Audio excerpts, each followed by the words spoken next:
নমস্কাৰ গুৱাহাটীবাসীৰ বাবে এক নতুন উপহাৰ 10 মাৰ্চ 2024 তাৰিখে মুকলি হ'ল অসমৰ দীৰ্ঘতম উৰণ সেতু মহাৰাজ পৃথু উৰণ সেতু 5.5 কিলোমিটাৰ দৈৰ্ঘ্যৰ এই বিশাল সেতুখনে দীঘলী পুখুৰীক নুনমাটিৰ সৈতে সংযোগ কৰি আমাৰ যাতায়াতৰ ব্যৱস্থা সহজ কৰি তুলিছে কিন্তু আপুনি জানেনে এই সেতুখনৰ নামাকৰণ যাৰ নামেৰে কৰা হৈছে সেই মহাৰাজ পৃথু আচলতে কোন আছিল কিয় তেওঁক অসমৰ ইতিহাসৰ এজন সুপাৰ হিৰো বুলি কোৱা হয় আজিৰ পৰা প্ৰায় 800 বছৰ আগৰ কথা 1206 চনত কামৰূপৰ শাসনত আছিল এজন পৰাক্ৰমী হিন্দু ৰজা মহাৰাজ পৃথু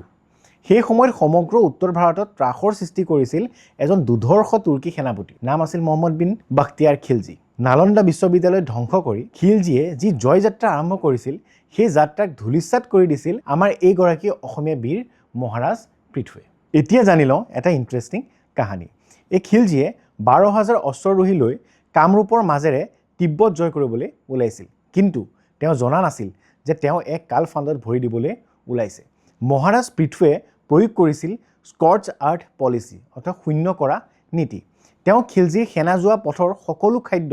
কি হৈছিলে পুৰি পেলাইছিল আৰু লগতে যিবোৰ পানীৰ উৎস আছিল তাত পানীৰ উৎসসমূহ বন্ধ কৰিছিল লগতে বিষ মিলাই দিয়া হৈছিল আৰু খিলজীৰ সেনা ভোক আৰু পিয়াহত জুৰুলা হৈ পৰিল আৰু তিব্বতত ব্যৰ্থ হয় যেতিয়া খিলজী সেনাই পিছুৱাই আহিছিল তেওঁলোকে উত্তৰ গুৱাহাটীৰ এখন ডাঙৰ শিলৰ দলং অতিক্ৰম কৰিবলৈ চেষ্টা কৰিছিল কিন্তু মহাৰাজ পৃথুৱে ইতিমধ্যে দলংখনৰ শিলবোৰ হুলুকাই পেলাইছিল আৰু তাত এক মৃত্যু ফান পাতি থৈছিল খিলজী সৈন্য দলংখনৰ উঠাৰ লগে লগে দলংখন সৰি পৰিল আৰু চাৰিওফালৰ পৰা পৃথুৰ গিৰাত আৰু বড়ো সৈন্যই বিষাক্ত কাৰেৰে আক্ৰমণ কৰি খিলজী সেই বিশাল বাহিনীক নিঃশেষ কৰি দিলে আৰু আপুনি জানি আচৰিত হ'ব খিলজীয়ে মাত্ৰ 100 জন সৈন্যলৈ কোনোমতে প্ৰাণ বচাই পলাই গৈছিল এতিয়া যিগৰাকী বীৰে বিশ্বজয়ী খিলজীক পৰাস্ত কৰি কামৰূপৰ মান ৰক্ষা কৰিছিল আজি 800 বছৰৰ পাছত সেই বীৰৰ নামত এখন বিশাল উৰণ সেতুৰ নামাকৰণ কৰি চৰকাৰে আমাৰ হেৰুৱাই পেলোৱা ইতিহাসক পুনৰ জীৱন্ত কৰি তুলিছে গুৱাহাটীৰ বুকুত এতিয়া খিলজীক ধুলিসাৎ কৰা